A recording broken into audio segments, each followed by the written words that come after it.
Matt, welcome to the Meat Mafia podcast. I am personally very excited for this one. We haven't done a Bitcoin podcast in a little while, so this will get us back on course, and excited to have you. Thank you for having me. I've been a fan of the Meat Mafia now for at least a year. And the first time I heard you, you had Safedine on, and I was hooked. So I'm honored to be a guest on your show. Yeah, it sounds like we have a shared admiration for Safe, who's just an incredible thinker. But one of the things I was really excited to dive in with you about is the book that you just launched. It's titled after one of the chapters of Saifedean's one of his books. I think is it the Fiat Standard, or I think it was the Fiat Standard, and you really take it to another level. So I'm curious. You just wrote the book Fiat Food, just launched this a few weeks ago, and I'm curious kind of what the whole process was behind you getting started in really uncovering what you did in your writing with this book. So I'm a crime reporter. I worked at the New York Daily News for 10 years, and my job was whenever a major crime occurred around the country, I would parachute in and essentially try to find motive. Why did the shooter perform these terrible deeds? Or why did the person planning to blow up the synagogue, what was his intention and what was the reasoning? I came across Saifedean's book, The Bitcoin Standard, during COVID. And at this point, I had left the New York Daily News as a reporter, and I had already transitioned to writing books. So I had written a book on the Sandy Hook shooting in Newtown, and I'd written several other books. And when I got the Bitcoin Standard, it turned my mind onto what could be considered an economic crime in terms of the fiat money printer. And then I read Saifedean's second book, The Fiat Standard, and there was a chapter about food. And I had a lot of respect for Saif at this point for his economic mind, but this chapter sounded absolutely off the hook. I mean, he was proposing a conspiracy between big agriculture, medical industrial complex, and the government to essentially alter our food supply in what could only be conceived of as a historic sort of psyop to mask the effects of the fiat money printer and inflation. And I was very skeptical of this, but I could recognize a really good mind. Saif has a fantastic, sharp mind. So I decided to look into it more and dig deeper. And what I realized was, if anything, Saif understated that case.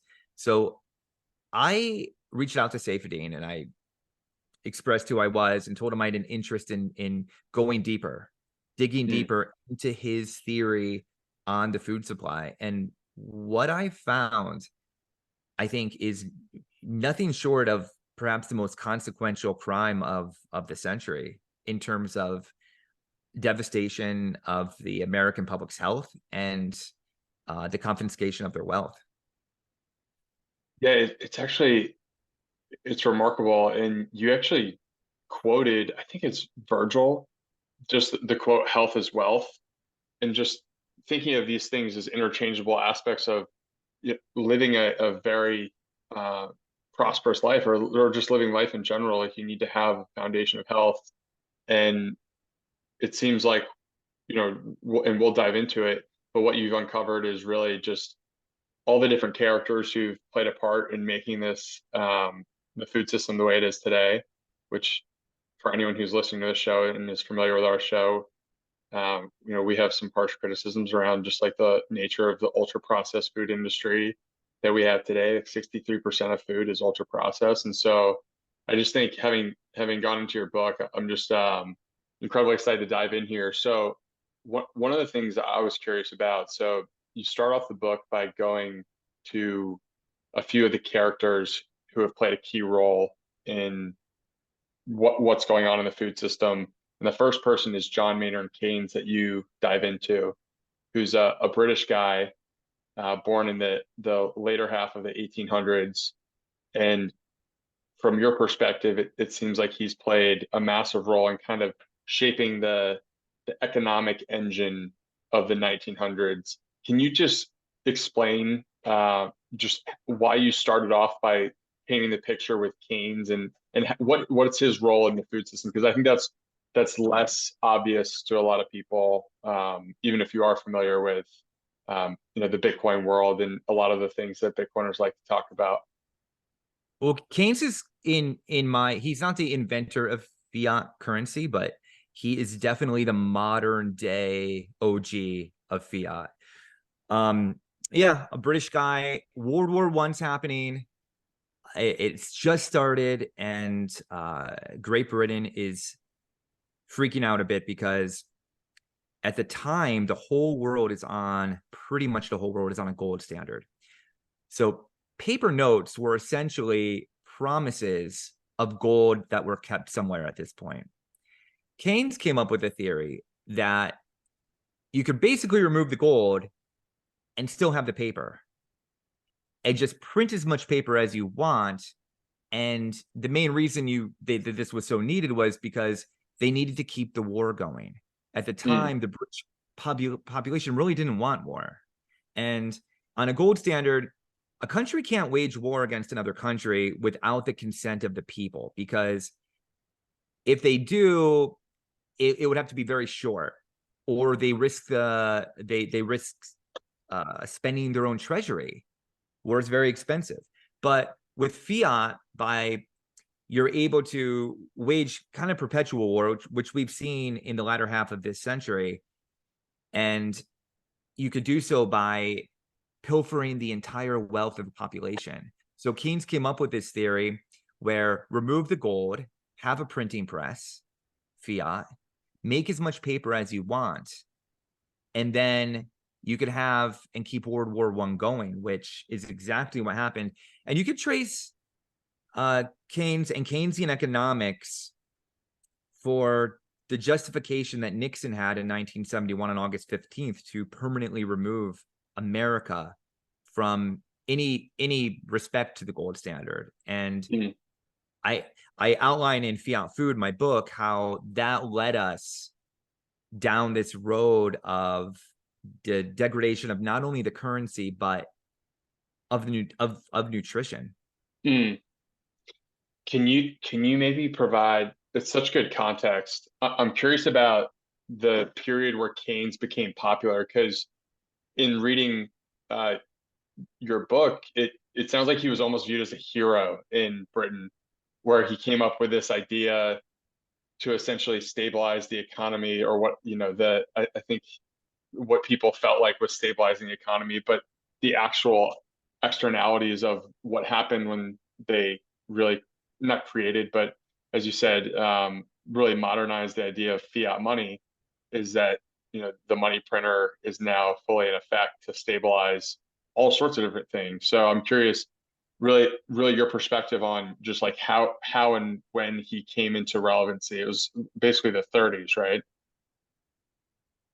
Yeah, the 20s and the 30s, and even a little earlier. He was a charismatic personality.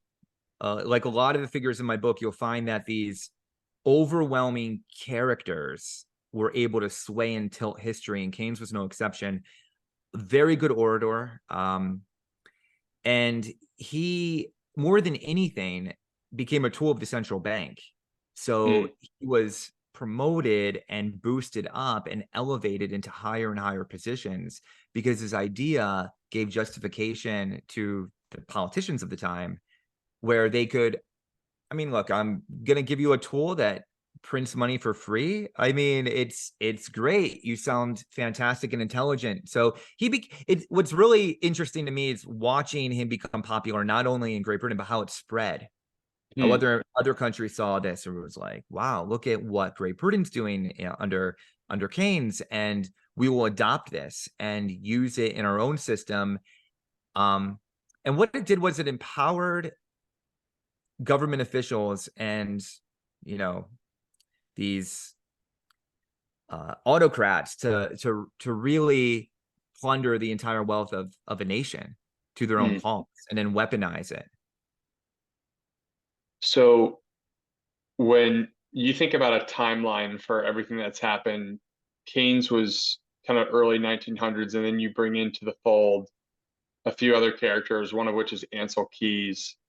And we've talked about Ansel Keys a bit, but I feel like he's still kind of this underappreciated person in the world of food because and it's almost I love the fact that you started the book off with these two characters because between the two of them you can really start to see the alignment between money and food and how there really is a lot of influence pushing the regulation and nutritional guidelines. So I'm curious just what you learned about Ansel Keys and his story through writing this book. Ansel Keys, another extremely persuasive personality, and he walked into the field of nutrition. He wasn't by nature a nutritionist, and he wasn't an expert in heart health. He actually specialized in fish, in particular eels. He seemed one of those classic characters who were just completely after power. And when Eisenhower had a heart attack, which I believe was in 1951, early 1950s, Eisenhower has a heart attack. The whole country was alarmed about what could have possibly caused this. And Eisenhower was out of commission for a few days. Now, never mind the fact that he smoked 4 packs of cigarettes a day. Ansel Keys had a theory, and that was that the saturated fat in meat was the cause. And he was a different character in the nutritionary landscape. He infused himself in there, and what he was kind of like a steamroller, because most of these players in the nutrition field in history, like John Ludkin, were meek, were more science-based. They were, if you know scientists, they're not necessarily after the limelight. They're not doing interviews. Ansel Keys had sharp elbows. So he had this theory that saturated fat in red meat was the cause of heart attacks and cardiovascular disease. And it was a hypothesis, and he really set about the next 20 to 30 years trying to prove it, and he never could. The 7 country studies, I think I've heard you on a podcast discuss it before, so I know you know the difference between observational studies and clinical studies. Just for your audience, observational studies are kind of like handing out flyers. I mean, it's not real science. It can give you some data points, but it can't establish causal relationships. And Ansel Keys would create and find and create these observational studies, and then act through force of personality as though this was established scientific law. And when people stood up to him with contrasting data, his force of personality would come in and he would bludgeon them. And you could, when I was going through this book and was going through documents, you'd see that again and again, how a scientist like John Ludkin would say, well, I'm looking at your data and there's a huge correlation between sugar and heart disease. It seems like a better correlation by your own data. Keys would respond not by giving a scientific argument. He would say, nobody pays attention to you. I was just at 6 meetings. Maybe it's a big conspiracy, but nobody even mentions your name. Who are you? It was kind of that sort of prom cane nature. And Keys was also then able to wiggle his way into a lot of the higher institutions of American government. And it wasn't by coincidence. He was welcomed in largely. He got into the American Heart Association, and shortly after that, they went along with his hypothesis and mentioned it as though it was established law. And now, all these years later, it is that seed from this really poor observational study from Ansel Keys that persists in the mind of the public. And I'm sure you get this when you tell people that you're a carnivore and that you eat meat. They'll start mentioning observational studies to you, like well, Ansel Keys, what about this and what about that? And it's Right. very difficult, because it's, unless you really understand the different kinds of studies and know this, like you could see kind of sort of the 50-year psyop that's going on, you sound insane when you're trying to explain why you're eating the way you're eating. But it does Right. come down to Ansel Keys largely. And so between John Maynard Keynes and Ansel Keys, it seems like they have this shared character trait of being maybe not bombastic, but just they're just powerful figures. And another person that comes to mind is Earl Butz, who is the Secretary of Agriculture, and I'm sure we can touch on that a bit. But it seems like all these guys kind of were playing in a different. They were playing in arenas where they knew they could dominate if they just had that certain character trait almost. Yeah, that's a great way to put it. And they were able to manipulate the media. They were able to suck up all the oxygen in the room. Earl Butz is a great one. Nixon appointed him as his Secretary of Agriculture. And after Nixon ended any link to the gold standard in his speech on August 15th, 1971, Earl Butz was kind of like his blunt object to transform the food supply. So up until that point, there weren't a lot of books on what humans should eat. Somehow humans just kind of knew what to eat. We weren't constantly discussing it. We weren't, having 50,000 different podcasts examining what the proper diet is. Kind of like a lion, you just sort of knew you ate meat, you ate animal products, you ate fruit if you couldn't find anything else or it was available and in season, which was rare. That seemed to be the way people did it for many, many, many, many years. But once Nixon ended the gold standard, put the final nail in that coffin, what happened was inflation started escalating out of control. And the whole goal of government, largely at that point, a huge part of their goal was to prevent the people from really seeing that. And I'll give you an example. Lyndon Johnson, who preceded Nixon and was in an inflationary mess of his own because he had printed out more papers than we had gold. The price of eggs was rising under his presidency, and at the time he was considering running for re-election, but he knew how upset people were about the rise in the price of eggs, so he ordered his Surgeon General to put out a phony press release that stated eggs were horrible for people to eat. So the demand for eggs went down, the supply remained the same, but what you saw is the price come down due to the decrease in demand, and it worked. The price of eggs came down, people relaxed. If you look at what happened in Sri Lanka just in 2022, there were food riots and they overthrew the government. That was over rising food prices. And just in the past 10 years, there's been thousands of food riots, mainly in Europe, over the rising costs of food. So it's this constant battle and this chase where the government wants to stay in power like everybody does. This isn't some conspiracy in terms of motive. I mean, the government and political leaders from both sides of the aisle of all countries want to stay in power. And it seems like the American people have a really high toleration for war and scandal. But what we don't tolerate is the rising price of food. So instead of trying to deal with the issue of the rising price, what they've done is, and I've documented this in the book, like I think pretty meticulously, they've gone on a campaign to alter the food supply. And this kind of brings us back to Earl Butz. He was at the beginning of this, and he gave an interview where he was talking about how, people buy a sofa once every 10 years, but they have to go to the grocery store at least once a week. And this is a big deal. So he told small farmers, we had a very diverse farming landscape at that point, go big or go home. And he geared the fiat money printer, which again, it's like this huge weapon because it removes opportunity cost from money. Whereas if there was a gold standard and somebody like Earl Butz wanted to channel trillions of dollars or billions of dollars into corn, soy, or sugar, you'd have to get the consent of the people because they'd want to know where their gold was going, how this was working. They don't have to ask anybody's permission if they're going to send $40 million of subsidies to corn in 1973. They can just do it. And it alters and shifts the entire food landscape. Before you know it, you fast forward a few years, almost every ingredient in the grocery store, especially in the middle aisles, is made out of corn, soy lecithin, sugar.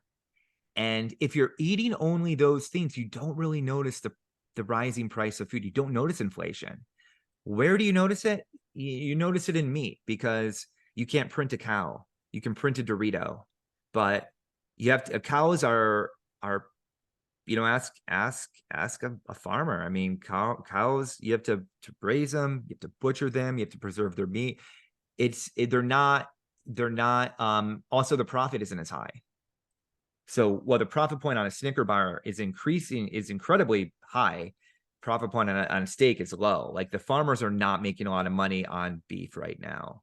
Hmm. So it's been this 50-year, give and take between the government and the food supply of trying to obscure the rising cost of food. And I think they've been remarkably successful, to the detriment of the American public's health, of course. But for them, if you go and you order a steak now, you're more likely to get eye rolls and possibly sort of a lecture than if you order, a Mountain Dew Red Alert and Tasty Cakes.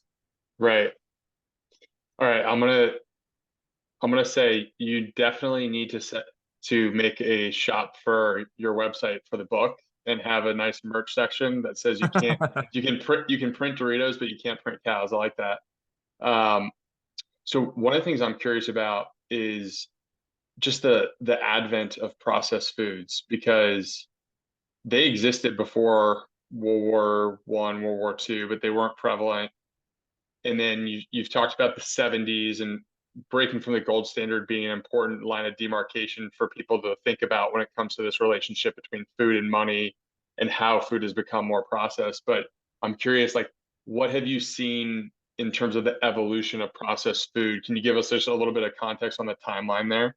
Yeah, I include some of this in my book because I found it fascinating. When I'll give you two examples, Crisco and margarine. When both of these products came out, they got soundly rejected by the American public. In the case of margarine, I was able to go back to the New York Times and find articles where people had riots over margarine, because what was happening was they were inserting it and telling people it was butter. And people knew this wasn't food. This was a waste product. It was this chemical alteration, and people didn't accept it. But then during World War II, when everything became tighter because we began flowing resources towards the war effort, butter became more expensive, and margarine, because it's a cheap substitute food, lowered in price. And it became a huge, that's when this marketing campaign hit up. And I think it was actually a genius marketing campaign, that for both margarine and in terms of Crisco, which Crisco was Procter and Gamble, again, not recognized as a food, but people cooked in lard and in animal fats for thousands of years. And then they just get told that they were wrong, that suddenly science has come up with a new, better. And if you go back and look at the ads for Crisco or margarine, Crisco in particular had a brilliant marketing campaign. It was these women who looked very sophisticated saying, the modern woman doesn't have the stench of lard in their kitchen. We use Crisco. Highly, highly effective. And it was cheaper. And during the war, things were very tight for a lot of people. Habits began forming, and Crisco and margarine both became adopted as foods. And this marked a real sea change, because this was the first time that these substances other than meat, cheese, some plants, eggs were being recognized as food. And that shift, mainly beginning in the 40s, but really accelerating in the 50s and beyond, was instrumental in what was to come, which was the birth of all these kind of plasticky, fake, I call them Fiat foods now, that proliferate our entire supermarket. In the evolution of this, seeing it the way you see it today, is now there's a second wave of these types of products coming out. I'd be curious to get your take on, you know, the second wave being lab grown meat and fake meat, that I think it seems like they're really trying to, there's profit engine behind it that's really trying to push this to be widely adopted. And similarly to what you're talking about, when margarine and Crisco came on the market, most people really haven't taken to the fake meat um, sector yet. So I'm curious to get your take on just what you think that evolution will look like. So this is, I think about this a lot. I've spoken to a lot of ranchers about the issue of this substitute meat that's coming out, and I've spoken to some people in this field of science over it. My fear, first of all, the majority of people are never going to accept it because at the end of the day, we're humans. We're a specific species, and in our nature, which matters, it still matters what our nature is. We eat meat. That's how we Hmm. thrive. But for example, in New York City, Mayor Eric Adams they already have in their public school system meatless Mondays. But how long is it going to be until they begin just substituting these things into the public domain through the public school system, hospitals, and prisons, like they've done with the dietary guidelines, where we used to have real food at the public school system, but in 1992, when the dietary guidelines came out, they got rid of the whole milk. They got rid of the lard to fry the chicken nuggets, and now it's seed oils, and they got rid of the real cheese. And they've got kids addicted to high sugar, high grain foods. So not only are they metabolically compromised, but I would argue that their intellectual capacity is also diminished, because I don't know about you, but if I eat a bunch of carbs, I'm not thinking very clearly, and my ability to discern reality is not peak. Mm. So my fear is that they're going to do it like that, where they just introduce it into the public domain and they say, we're never going to force anybody to take this, but slowly. I mean, think of raw milk and what you talk to people about raw milk now, they think it's unhealthy. They're scared of raw milk. Meanwhile, they're eating cinnamon toast crunch, for breakfast, lunch, and dinner. So Totally. it's been, when I say it's a psyop, I don't mean that lightly. I mean, you can talk to anybody and almost unanimously they'll explain to you and lecture to you how saturated fat, raw milk, the healthy, essential lifeblood of humanity, is vile and evil, and we should substitute it with these fake foods. So this meat, one thing I want to point out, I hope I'm not rambling, but one of the ranchers said Not at that all. he was head of one of these organizations, and he explained to me that they learned something extremely important over the milk situation. So they were kind of passive when soy milk came out and almond milk. Look, almonds don't have breasts. They can't produce milk, right? And they should have fought. He was explaining to me, we lost that because we didn't fight over the name milk. People got confused. People are working. They don't have time to sit around like you and I and going over all the minutia. They see milk, they think it's natural. It wasn't. So the fight right now amongst the ranchers, and I just want to give them a shout out, is over the name. They don't want this being named something meat, because Yes. and they have a point. It's not meat. And that's where language becomes important, and they begin diluting and transforming reality in our eyes. So I think that's the stand that they're going to make. And I hope they win at it. And I wanted to give them a shout out on that one. Yeah, that's always been a point of contention for me, just the ability to really create confusion by just adopting the same language for these Yeah. things that are just not, they're not even like for like. Um, I get that the end product can look similar and they could package it similarly, but they're very different in nature. So I think it's a really good point. I'm curious. So just taking another step back a little bit, it seems like the 70s is this very um, important time period to understand when it comes to the nature of what our food is today. And I would love to just get your perspective on why you think that is. I know inflation was very high during that period.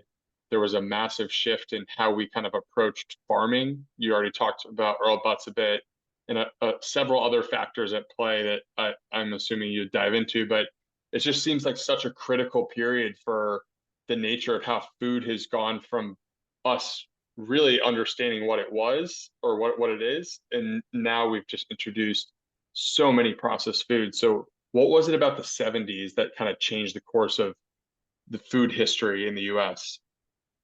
You're spot on. The 70s is when all these seeds were planted. And what you have is, I think of it as a stool with three legs. And one of the legs was the corporate enterprises. So you have these corporations like Procter and Gamble with the Crisco, which we discussed, and you had the margarine producers trying to push out these fake foods, and corporations trying to do what corporations do, which is they're trying to profit. That's not evil. I'm a capitalist. I'm libertarian leanings. I profit, make your money. So you have them pushing. Then you have the nutrition science. So the nutrition science headed by Ansel Keys, who was largely funded by the corporation. So this science wasn't independent. It was funded by the corporations looking for certain results. And you found this especially in the sugar industry, which funded Ansel Keys famously in several studies, which have later been revealed to be false.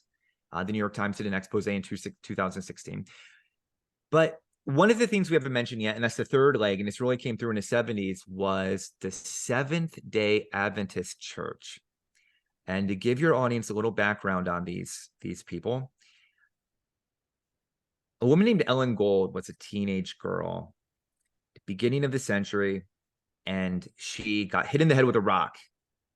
She stands up, comes out of a coma several days later, and has visions from God. And these visions from God tell her that everything wrong with the world, especially the human health condition, is because of the sex drive.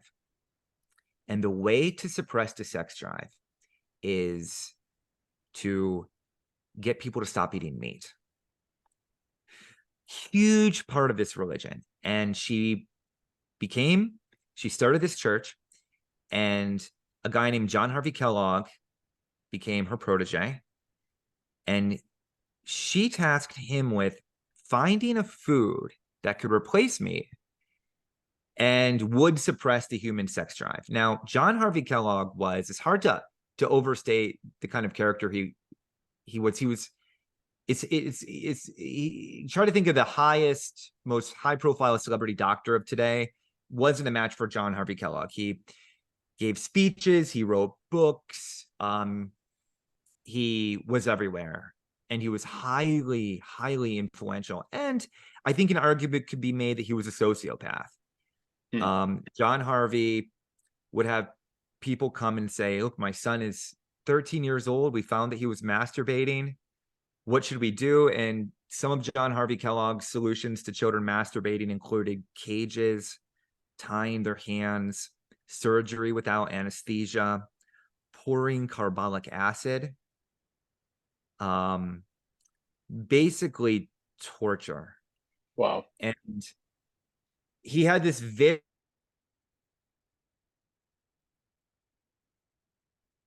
as did Ellen Gold, that you need to suppress the human sex drive at all costs at the risk of ushering the end of days. So they began pushing for foods. And as your audience might know, John Harvey Kellogg, on assignment from Ellen Gold to come up with a food that suppressed the human sex drive, succeeded. He came up with cornflakes. And it arguably was highly successful. For 50 years, you've had young girls and young boys eating these grains that do, in fact, we now know, suppress the human sex drive. And meat, which gives men testosterone, increases the human sex drive. So ironically, they were correct in certain aspects, but it wasn't bad enough that he had this private practice and that they had their followers abide by this, but they, in the 70s, were able to infiltrate the entire American Dietary Health Association, where they set up the American Dietetic Association, which was set up through, then I go through the lineage in my book, through then somebody named Lena Cooper, Mm. who set up the American Dietetic Association. And from then on, the government's health the government arm of health was really run by followers of the church. To this day, Will Belinda University, which is run by the church, gets, I believe it is $165 billion in financial aid, in grants, Wow. to conduct studies that are observational studies that come out, which always predictably have the same result and back up their religious beliefs, which is, once again, that meat is bad. So meat causes X. Over and over again, you get these studies, but anybody who understands data, and I'm kind of a data dork. I love going through studies and doing this stuff. I'm convinced a 12-year-old realizes these aren't real studies, but this took hold in the 70s, and the Seventh-day Adventist Church kind of enmeshed itself with the environmental movement. Mm. And the environmental movement, which they both had very religious, I mean, it was a church, but what people don't realize about the environmental movement of the 70s, what it was also religious in its own way. I mean, for centuries, we've blamed weather on people's behavior. Right. In the 1600s, you could go back and find how we when crops wouldn't grow, we'd burn some eccentric women, and like, problem solved. Today, it's more sophisticated, but I would argue far more damaging. But these groups colluded in the 70s, along with the nutrition science and corporations, because they didn't need to meet in a smoky room and come up with a conspiracy. What it was it was all just in their own mutual interest, Mm. all working towards their interest. And then when the government came on board and they have the power through fiat to weaponize the entire productive energy of working Americans towards what they want to highlight, it obfuscated reality in such a way, it turned everything upside down. So real foods now are looked at as unhealthy, and these fake foods we're being told are the way to go. And it's not an accident. I mean, the reason for this is very evident, as I made clear in Fiat Food. It's because they can't risk people seeing that meat and the price it went up to get the nutrients that we need to be healthy. There would be social upheaval. At the very least, we'd be voting these clowns out of office left and right. Mm. I know for me, I noticed the supermarket prices going up, Right. extreme rates. How how would you describe the breaking from the gold standard and its role in accelerating what we're seeing with food? Or and maybe accelerating isn't even the right word, but it does seem like, the 70s also coincides with this massive monetary shift of fiat money becoming a much more real thing in the States. You can't separate it, because without the fiat money printer, there's no incentive to uh to create the illusion that fake food is healthy for us. So because we have this inflationary issue, and because the government needs to respond to it, that's the incentive to shift the food supply. Without that incentive, then why would the government have any role in diet? They would need no role. I mean, the Federal Reserve, I remember 2 years ago, the Federal Reserve was tweeting out, a great healthy alternative to your Thanksgiving turkey is, tofu turkey. Oh my Um, gosh, why is the Federal Reserve? Somebody might say, why would the Federal Reserve care what kind of turkey I'm eating? Well, they do care. they do Because care. It's part of their because dual. their whole ruse is contingent on you shifting your food supply. But we see the results of this all around us. Hmm.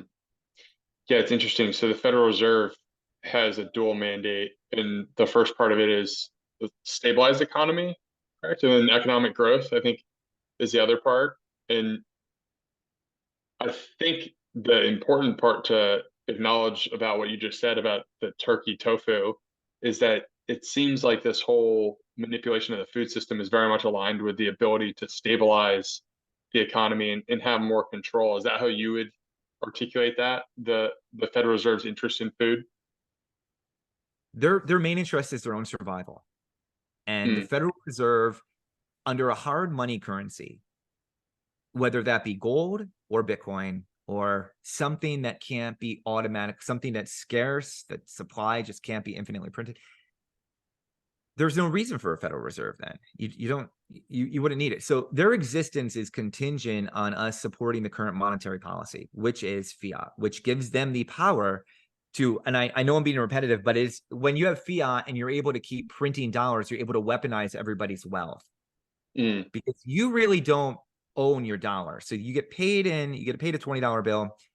You can't say you own that because you don't control the value of it, when somebody else can just print twice as many copies of it tomorrow, and then the amount of apples you can buy with that $20 gets cut in half or near half. mm, You don't really have ownership over your money. They own their money. A hard currency, you own your money. You have a certificate that says, in the bank, I have 1 ounce of gold, so I'm going to trade this with you, or I have this much in Bitcoin. They can't. So it's more of a rationalist, the ability to perpetuate, having what I would argue is the most powerful weapon in the history of the earth, which is the fiat money printer, because it isn't just America's wealth. By outsourcing the dollar to other countries, we're draining their wealth as well. And that's how you can see where people are like, how do we have these billions of dollars to send to Ukraine and to send to all these other countries? Well, we print it. And every time we do that, we devalue everybody else's wealth. So if you remove that, the fiat money printer, there is no incentive to have to hide the rising cost of food, because it wouldn't be rising. mm, That's the economic tie-in. And I think the real hack is understanding that the government, the bankers, the central bank, it's not that they're bad people. It's just that they don't look at us. They look at humans and people as a means to their ends. Like mm, and that's their profit, and to control and to maintain power, which mm, is how it's been throughout history. And Bitcoin, eating meat, these are ways that we sort of push back. mm. One of the stats that you had in your book was talking about incentives, and I loved it. It was, well, that love is not the right word, but I just thought it was fascinating. So you said $11 billion is, or you said the food companies, big food companies, spend $11 billion on nutritional studies, and then there's another $1 billion that's spent on nutritional studies by actual, I guess, research institutions. So that kind of painted the picture for me of sort of how the incentives can be warped by these companies that are very profit driven. I'm curious how you look at the agro industrial complex and the medical industrial complex, and just how they're able to use these incentives to manipulate different areas of the food system, whether it's um, the products that we're agreeably saying are okay to be putting on certain crops like glyphosate, or just like medicine in general being able to be promoted through research that is largely funded by the people who are selling the good. It's almost a beautiful symphony on how these different entities have been able to coordinate. And one of the most difficult parts of my book, and I think I dealt rather successfully with it, was, as a reporter, I like things linear. I begin with the beginning.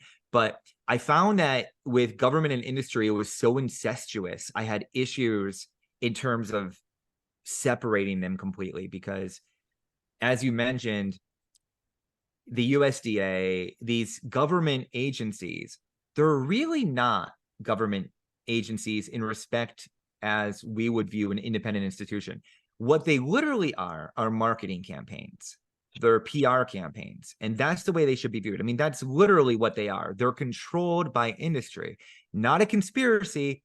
Go on the USDA's website right now, pull up their partner list. It's Dannon, it's Pepsi. And what you'll find is how in sync all these groups are. So I'll give you an example, and I have a chapter on this because I found it absolutely mind-blowing. There is a real detestable human being who was on 60 Minutes in January of this year, named Dr. Fatima Stanford. I want to give her a shout Mm, out. It's an shout out. intellectually vacant human being, who went on 60 Minutes to tell people that, you know, our perceptions of reality for the last thousands of years as humans, that eating shit results in bad things for our body, was actually all wrong. And that we have no control over our weight. It's genetics. That is the greatest, most responsible factor for our health outcomes. And I I find this especially vile because I don't think there's I don't think there's many things worse to a human being that you could do than to tell them that they aren't in control of their own health, that they're not even empowered to live a healthy life without a credentialed expert explaining to them.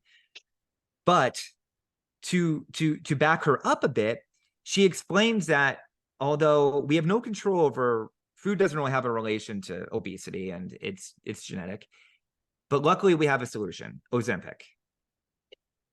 Now, she doesn't mention that she was a paid consultant for the group, and Wow. the show 60 Minutes was, during commercial breaks, was advertised by, you know, Ozempic, so it's paid for by Ozempic.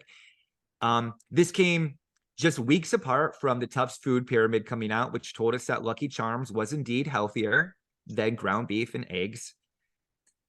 When there was pushback against that, the White House came and defended it. No, peasants, you dumb peasants. Of course, Lucky Charms are healthier than eggs. Months after that, all in the same year, the American Pediatric Association, for the first time, told doctors, we recommend you giving these weight loss drugs like Ozempic to minors who have weight issues. So boom, boom, boom. All these things happen at the same time. Coordinated media campaign. And I feel like we're a bit naive if we think this is a coincidence, that all of this is just being unveiled at the same time. I look at it as a cynical reporter. I dig in, and you can find the Novo Nordisk, I'm probably saying that's the parent company of Ozempic, that they had planned this marketing campaign in November. They talked, there's a press release issued that they were going to start the campaign in January. The 60 Minutes news segment was not news. It was, again, PR. The only other person they had on the show was also somebody who was paid for by Ozempic and Novo Nordisk, who was a consultant for him. There was no pushback. There was no real mention of actual side effects of Ozempic. But again, I don't think you can overstate that they're right now they're trying to put this seed in the American public in a very literal way, that we're not responsible for our own health. And if they can do that, then they can do anything. Then we're basically putty, because then we become part of the medical industrial complex. And again, we are the product that they're selling. It's our misery. It's the degradation of our health. That's the product. And it's it becomes monetized, and the cycle and the loop continues, and the dependence continues. So when you have somebody, but Dr. Stanford, you'll be glad to know, is not punished for these words. In fact, she's being promoted. She is now Wow. running. She's become a panelist for the 2025 dietary guidelines, who will establish what all the school children of America will eat, including school children, hospitals, nursing homes, and prisons. So this is what we're fighting against. And I'm hoping my book plays a role in just pulling the curtain back and showing how we got here. Mm. I think you could not have laid out a better picture there in terms of how the incentives have gotten so distorted, and then the gaslighting on the other side of it, where the institutions that are promoting this level of research are trying to make you feel disempowered by the fact that you don't have the right information to actually be a healthy person on your own. You need to be following these guidelines. It's a very dangerous and slippery slope, and I think your book does an incredible job of outlining the entirety of this whole history that we're now living with, which is the food system becoming much less a food system and much more of a highly processed, hyper palatable garbage system. So I would love to read a quick section of your book and then finish off the conversation with a question on Bitcoin, because we haven't touched on it nearly enough. And I know you're a Bitcoiner. So I'm just gonna read from, this is very early on in your book. It's actually a quote from Edward Bernays. He says, "The conscious and intelligent manipulation of the organized habits and opinions of the masses is an important element in democratic society. Those who manipulate this unseen mechanism of society constitute an invisible government, which is the true ruling power of our country. We are governed, our minds are molded, our tastes formed, our ideas suggested, largely by men we have never heard of. In almost every act of our daily lives, whether in the sphere of politics or business, in our social conduct or our ethical thinking, we are dominated by the relatively small number of persons who understand the mental processes and social patterns of the masses. It is they who pull the wires which control the public mind." I think it's an incredibly powerful quote. And my question to you to cap the conversation is, how does Bitcoin play a part in fixing this entire, not only economic engine, but also just the food system in general? Bitcoin, in and of itself, it's inconsequential to diet, obviously. But what it does do is it destroys the fiat money printer, which creates the economic distortions, which have altered our food supply. So adopting a Bitcoin standard, or just beginning by buying a little bit into Bitcoin and starting that process, you liberate yourself from the system that's contributing to the metabolic destruction of America. And I know that sounds like hyperbole, but go wait in the self-checkout line at Walmart and you'll see what I'm talking about. What would you say to a younger version of yourself who hadn't fully gotten there yet on Bitcoin, to the remarks that you just made? Like, I just know so many people who are skeptical, and once you come around to the idea that, hey, maybe we can change how our society is, or the architecture of society is designed around money, that maybe we can put this technology in place and start to adopt some hard money that actually isn't manipulated. But I'm just curious, how would you kind of level with a younger version of yourself? I remember arguing with people when Bitcoin first came out that it's not real, that Bitcoin it's digital currency. It's not hard. But once you really understand economics, and I think SAFE has led me to a place where I feel confident in having a good grasp of economic realities, you realize that you don't own your money when it's fiat, that some other entity owns your money because you can't control it. The fact that I can have a money printer and I can double the currency that I just gave to you for a transaction meant it makes it, you don't own your money because you can't control its value. Bitcoin is money that you can own. It can't be printed. There's only going to be 21 million Bitcoin ever, infinitely divisible. So I would say to a younger version of myself, it's about self-empowerment, and you can't get there when half of every single transaction, which is the money you use, is being manipulated and controlled by an unseen force that you can't even begin to understand. I love it. Well, Matt, I want to first thank you for coming on the show, but more so, I want to thank you for writing this book, because one of the things I felt after reading the Fiat Standard and reading that chapter that Safe had put together, I felt like in 2008 we had a financial crisis, and when these financial crises happen, they oftentimes happen in a blink, and they happen quickly, and everyone can feel the reality of that situation. But what's less talked about is the slow nature of the health collapse and the health crisis that we're living through. There isn't a massive spike or drop off, or collapse, so to speak, that you would see in the nature of a financial crisis. And I think your book does just an incredible job of detailing out all the different players and factors that are at play. So I just really appreciate the work that you put into the book. And again, thank you for coming on the show. Really appreciate it.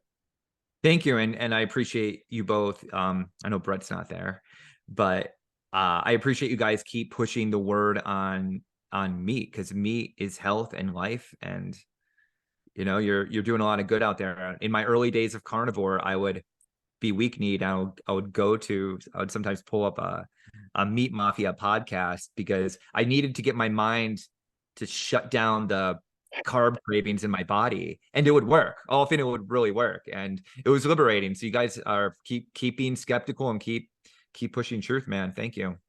We appreciate it. Thanks, Matt. Have a good one.